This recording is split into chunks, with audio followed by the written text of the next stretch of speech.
I want to be a hairdresser. That's my dream. At least I have a dream, right? Besides, someone has to do this. And I love hair, but it's like saying, I want to be a mechanic or something. Not my kid, especially because my parents pay a fortune sending me to private school. I should want to become a rocket scientist, which is really like being a mechanic, but because it involves math, it sounds better, and it's about outer space, so it's okay, but being a hairdresser involves chemistry. Yeah, it does. Those hair dyes, they don't get mixed up all by themselves. Someone, me, has to do that, and there's the formulas for the perms and such, and math, because I'm planning on opening my own salon, so I need to know about money and design. But my parents acted like I said I wanted to be a child molester or a serial killer when I told them. The shrieking, you want to be a what? Just like I said I wanted to be a male escort or a model or an actor. An honorable career with a future and a long and noble history. Marie Antoinette had her own personal hairdresser. A lot of them did, those queens. And kings. And some people's happiest times have been at the hairdressers. I know my spirits always look for the good cut. All that attention has to make you feel good.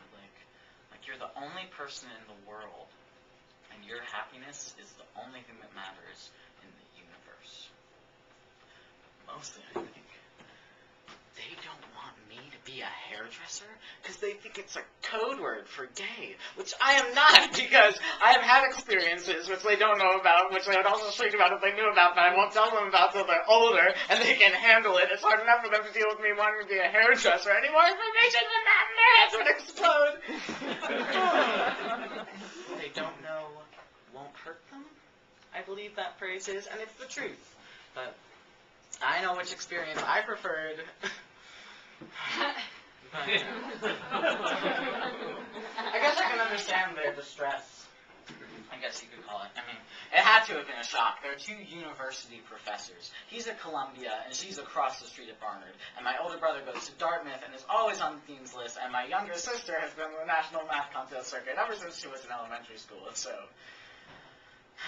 maybe this is just middle child syndrome. This is my way of distinguishing myself. But it's more than that. God, I love hair! They're hoping it's a phase! They said that! I heard them one night whispering that to each other, like this was something that would go away. Like a pimple or a sore, but I've had this ache to make the world a better place, and this is how I'm going to do it, because don't you feel better when you look good? I guess I could join the Peace Corps or something like that, but this is how I'm planning to make the world a better place. Whenever I do Janine's hair, she's my girlfriend, and I can tell that my parents are hoping she is really my girlfriend, even though they wouldn't want to know just exactly how really she is my girlfriend, but she's having a bad day. Boy, does that hair you have given her ever make the sun come out for her. Metaphorically speaking, it's like she's been reborn, and it makes me feel good. Not that she's my charity. No, I get paid one way or the other. And not that way, at the end, but little gifts. Or she'll take me to the movies, and she'll pay for everything, the tickets and the drinks and the snacks, and plus, I am building up a clientele for the future, because when I get my first share at Bergdorf's, I love that place. Oh, God. And even everybody will come, which I can tell them there at Bergdorf Salon when I apply for my chair that I am bringing people in with me, which they'll see is true, because my appointment book will be filled up on the first day. And when I open my first shop, look out. They'll be down the block signing up to get in. So I am thinking about the future. I mean, I don't think my parents think I am thinking about the future, but I am all the time. You know, I mean, I have it all planned out. But I guess if it doesn't involve the word tenure track, they think it means that I'm not thinking about the next step. But that's what I've lived with all my life, worrying about them getting tenure. Publish or perish. My brother comes home on semester break, and they all hunker down, the three of them, in the study to go over ideas for him to write papers about so that they might get published, so that he can get into a really good graduate school program. When all he wants to do on semester break is go out with friends. And he already looks old. Worried. Until I cut his hair, and then suddenly he looks 17 again. And he's only 21. But he has aged. And when my sister goes to his math contest, I always do her hair for her. Nothing too extreme thing. I think it gives her an advantage. She looks good. She feels good. She does good. Plus, whenever there's any coverage on the news, we did a pick the interview. An accident? I don't think so. She's a real asset. I mean, that hair says you don't have to be a geek or a nerd to be good at math. She defies the stereotype and creates a new image for younger girls who will have her to emulate. And as much as my mother would never admit this to my father, ever. I did give her a few highlights and a little backcombing for a special event at Barnard, and people noticed. She woke me up and sat on the edge of my bed. Everyone said I looked younger. She was gushing. It was like she was back from her first prom and had been chosen queen.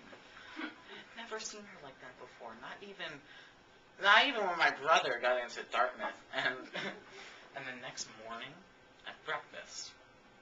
It was a Saturday, so we were all eating breakfast together, unlike how we usually do eating on the run. My father looked happier and more relaxed than he had in a long time. Or her either. Even my sister noticed, which is saying something, because she's usually got her nose in the book at breakfast.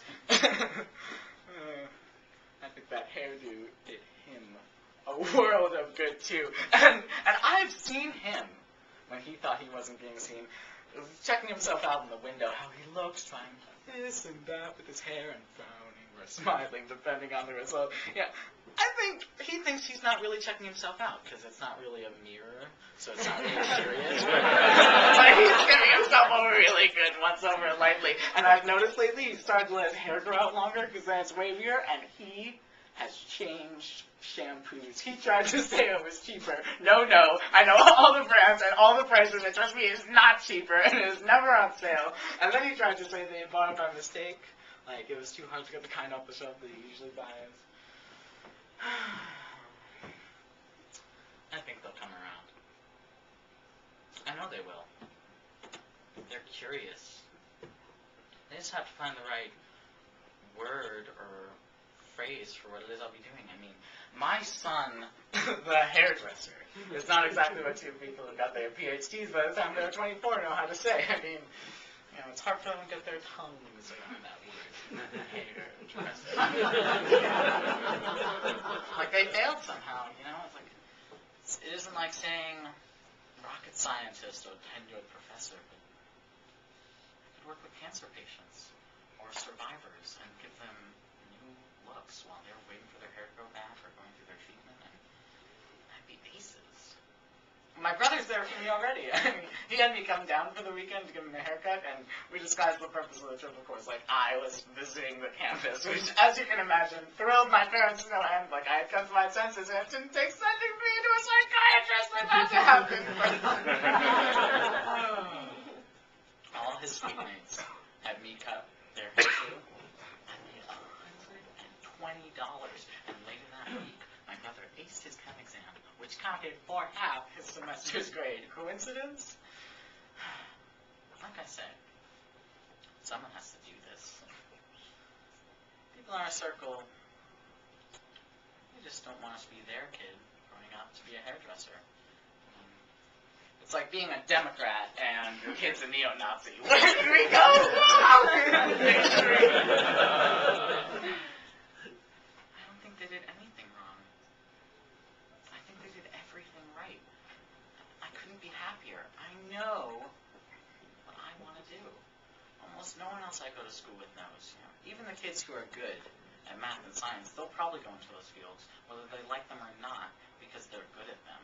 But ask them in private, without their parents being around, or some faculty advisor who's been talking about MIT to them, And they'd probably say, I'd really like to be a mechanic.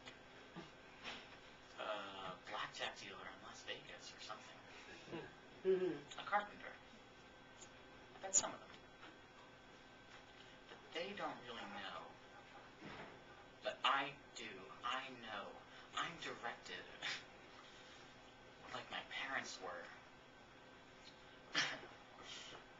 Maybe it's genetic. Except I got the hairdresser gene instead of the life and Renaissance Italy or Middle Ages scholar gene. Now, if my school would sanction a Future Hairdressers of America club with a plaque or a certificate or a trophy for your mantle for the most promising member of that club at the year-end assembly day, you better believe it would be a profession parents in my school would be pushing their kids into. Hey, it's an award! Anything that you can win an award for is definitely something you should aspire to, am I right? But they'll think differently. When I have my own line of hair care products in every store in the nation, see, I told you I was thinking about the future. Then they'll be saying, our son, the hairdresser.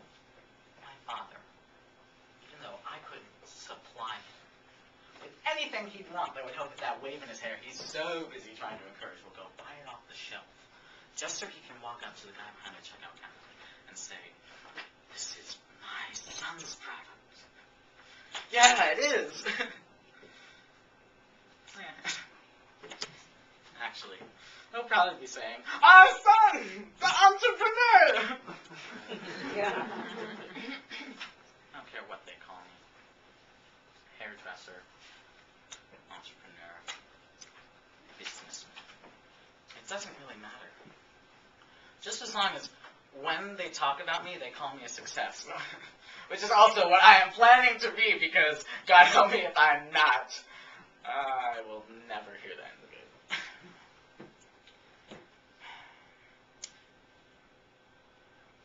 You know that old phrase? Saying, I guess it is. Behind every great man is a great woman. I think it's more like behind every great person are parents shrieking, you want to do what?